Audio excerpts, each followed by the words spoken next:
se focalise sur les actions. Après la ratification, après les politiques, après les stratégies de mise en œuvre de la ZLECAf, il est temps qu'on se focalise sur l'action, action et action. Tel est l'impératif du moment, tel impératif a informé le thème de cette année. Je suis très heureuse de partager avec vous l'avancement qu'on a fait, une grande avancée en Afrique de l'Ouest.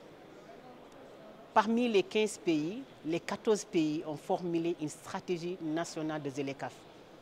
Il y a un seul pays qui ne l'a pas encore formulé, qui est en passe de l'être. Bien sûr, grâce à l'appui de la CIA. Non seulement ces pays l'ont formulé, mais ce qui est plus important, c'est que la domestication, formuler c'est une chose, mettre en œuvre ces stratégies, c'en est une autre.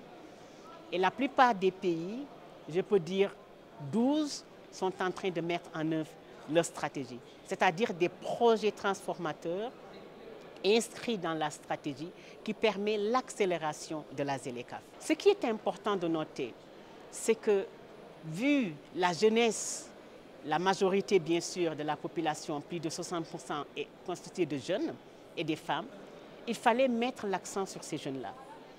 Et nous, au niveau de la Commission économique des Nations Unies pour l'Afrique, non seulement on a appuyé les pays à mettre en œuvre et aussi à harmoniser leur cadre réglementaire, la règle d'origine et les différentes règles qui permettent les tarifs, etc., pour pouvoir booster et accélérer. Mais en plus, on a mis l'accent sur comment les jeunes et les femmes puissent participer activement à la mise en œuvre de la ZLECAf et bénéficier de cet accord. Je suis heureuse de vous dire un seul chiffre qui en dit long sur le résultat probant.